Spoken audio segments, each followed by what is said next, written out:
What's good YouTube, it's your boy the pronominal underscore Ramzi. Yes sir guys, today we're back with another video. Today we'll be watching the sad reality of being an ick. Like this different type of things that like you can do as a man and you annoy girls, you know what I'm saying? I love God, but sometimes in life I just love women a little bit more. And yeah, I know my priorities are in the complete wrong place, but resisting all these Bruh, I feel like when you're loving women, bruh, it's not a bad thing, but don't be a weirdo. Beautiful worldly temptations is easier said than done, but God is all forgiven anyway, so I feel like he should give me some leeway to engage in some lustful activities every now and then. Besides, what straight man is supposed to resist these type of temptations? I feel you, my G. I feel you, bro. Like, the way you don't do it for lust, it's like, bro, they look pretty as fuck. So, it doesn't mean like I don't have to like them. You know what I'm saying? I'm not straight and shit like that. I'm straight. That is, I'm straight. So, I have to like their post and everything to show like, nigga, you're cute as fuck. But us guys do be going overtime to put ourselves in these type of positions. I'm talking about sacrificing sleep, sacrificing our health, sometimes even our lives. And I am proud to say I am one of those guys. And as a representative for one of those guys, I'm ashamed to say it, but we don't regret it. And in the past few months, it's been happening to me a lot more than necessary because I'm slightly better looking. Okay, Maji. I feel like when you're just doing it for the love of game, like you're putting your love into the line, like you're doing everything, you're being romantic, like if she wants this, you are there. And she doesn't love you back, it doesn't mean, bruh, it's time for you. But as you can quite clearly see, the improvement is heavily underwhelming. Instead of turning into a mega evolved Charizard, I am merely evolved from a fletchling to a fletchlinder. So yeah, we still have a long way to go. But nevertheless, the evolution is enough to offer me a 2-day contract to these beautiful females rosters. But unfortunately, that contract is never extended because if you've been watching for a little minute, you know I am not a ladies man. Better yet, I have no bag when it comes to the females. The only thing I have is confidence, and lots of people like to tell me confidence is key, and that's so great. Confidence allows you to take the shot, but for sure, if you're having a confidence, bruh, like it doesn't mean all your shots is gonna land. Obviously it's gonna be airballs and shit like that, but shows like the girl will see you like this nigga's fine as fuck. You know what I'm saying? It doesn't look like you can have a good communication, but as long as you can go there and you talk your shit, like she's gonna fuck with you regardless, bruh. But some of us, we're getting quiet when we have even confidence. My shot always goes wide. Like I have a shot selection of Kendrick Perkins on and off the court. Okay. What you need ibuprofen for when you can have a perk? Damn, bruh. If you see a girl do like this, bruh, like her facial expression changes, it means get out of the court. Let us have the ball, bruh. You know what I'm saying?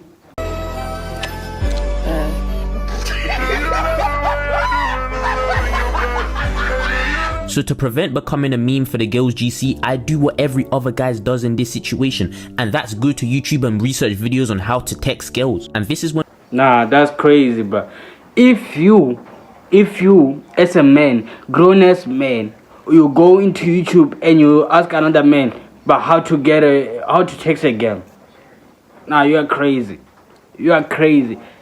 I feel like those type of things here, bro, like going to YouTube and ask someone to help you, it won't land the same, bruh. It's the deliverance of a person. one of a few times guys are completely locked in, the pen and paper comes out, notes are being taken. Some of you watching may think this is very sad and depressing. Well, guess what? You are an inconsiderate prick.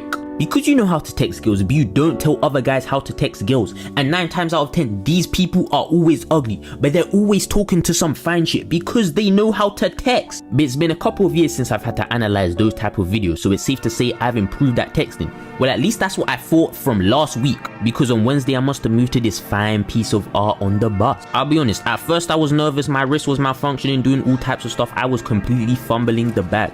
But after like 5 minutes, I got into my rhythm and I started cooking. It was straight bag work from there. I was doing anything I wanted to. I was taking shots from deep, half court, full court. I was a menace. Then after like 20 minutes of conversating with her and her friend, I called ISO and I was still cooking up. I was like 2018 James Harden. I was absolutely unstoppable. No matter where I was, I knew I was going to get a bucket. And me, I'm gonna lie, this nigga feels like he's Duke Dennis, bro. You're not you're not Duke Dennis. Like the way you're taking it, like you want us to feel like everything went smooth. Like that is, it didn't went smooth. If we analyze things correctly, like in real life, bro. Like despite it only being 48 hours, I was already thinking about what we're gonna name our third child. So to put it simply, I was overly in love and I was not gonna mess this up. I was not gonna do nothing silly, not let lust ruin this type of interaction, this relationship. I feel like that's crazy. Like smiling through a phone, bro. Like when you're texting, like you're busy texting and you're always giggling, and you haven't seen that girl. It means you're like, it's not like you are deeply in love, bro. Don't be that person, bro. Don't be that person like you are head through a phone. You know what I'm saying? When she said like, nah, I'm busy, I can't see you, and you start getting head. You know what I'm saying?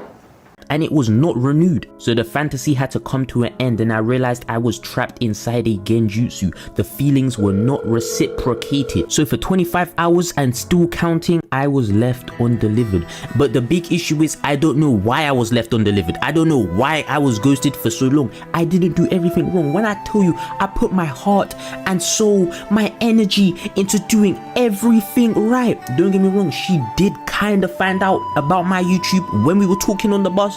But I thought she brushed it. I thought it was calm, so that could maybe be the only reason which deterred her from talking to me. But when I mean I blocked every single girl, removed every single girl of any type of other social media and only focused speaking to her. What's wrong with this guy, bro?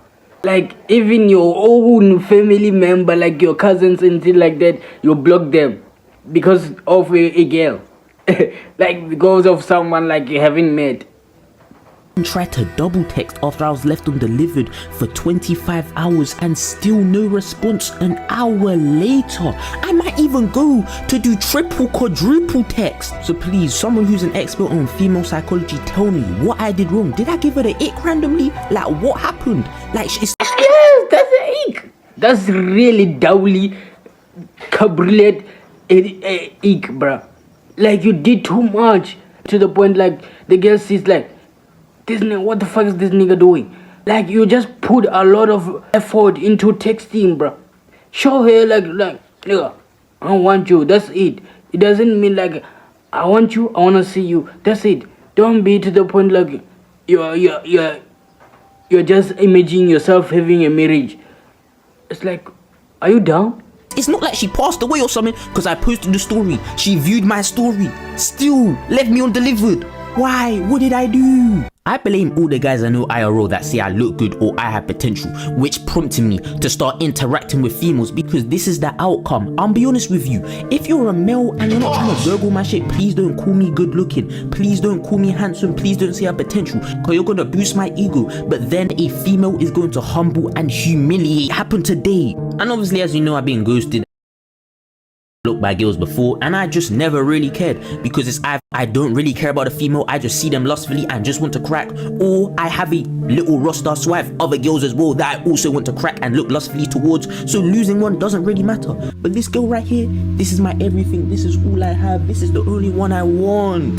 This is bigger than lust, this is love. Shut your lame ass up, nigga. But now several days have passed and I've just finally got the hint that she just doesn't mess with me. But unfortunately, some other women just aren't as subtle. They make it completely oblivious that they do not mess with you. And if anything, that is completely worse than fearing the unknown. Because while being aired by a girl that you mess with will stay on your mind for a week, a girl screaming at you. I feel like if you find out like the girl doesn't mess with you, continue the way you were, bro. Like it doesn't mean like you have to change the way you move and shit like that. But you will find someone. Continue with your last and shit like that. Crack some bombs every time. I'm gonna lie. Your mere presence will traumatize you for life. And this is unique to the overly ugly individuals that look like otherworldly creatures that snuck onto the planet. So I just thank God I haven't reverted to this form yet. But most of the time these reactions from females are justified because the guys do not like to adhere to the rules of skill-based matchmaking. Like, I'm all in favor for confidence is key and you miss every shot you don't take, but guys need to understand that some girls are out their league for a reason, and don't attempt to go for those girls because there will be consequences. So if you have... Yes, we know it won't be as nice that the way you think, bruh. That's why you have to learn, bruh. You don't have to put yourself to that point like you wanna vision everything with her and shit like that. When you see like she doesn't text you back, she doesn't fuck with you the way you talk to her, like the deliverance doesn't land the same. Friends that are hyping you up, giving you the confidence to engage in these type of activities, you need to annihilate these friends. You need to cut them off. They are not your friends. They are trying to set you up for failure. And a similar situation happened to me in year 10 where I didn't adhere to skill-based matchmaking. And while the girl didn't scream and run away, I still took a terrible L. Like the first time I must have run down on a girl, I was type doing my thing. The sun was hitting me. I was doing majestic. The powerful thing that when a girl like she does, bruh, I feel like running away. She wouldn't run away. They will walk. If she's with her friend, she's gonna walk away. You know what I'm saying? But the painful thing is like when you're talking to her and she laughs at you, and you think like, bruh, am I ugly and shit like that? Stop me. She looked mad vexed when I said we. She hated my use of collective pronouns, and she outright explicitly said to me, there is no we, there is me, and then there is you. You will run one way, I will run the other way. Bear in mind, we are in year 3. There is no reason why a 8-year-old should be that vexed. We have no problems going on in life during those times. The only issue we have in life is whether Astro Ninja is gonna clutch it up to win a tournament. So yeah, if there's any DL allegations about me in the near future, you know why. And yes, I never use we in a female's presence due to my... But without any further ado, please like, comment, subscribe if you like this video. See you on the next video.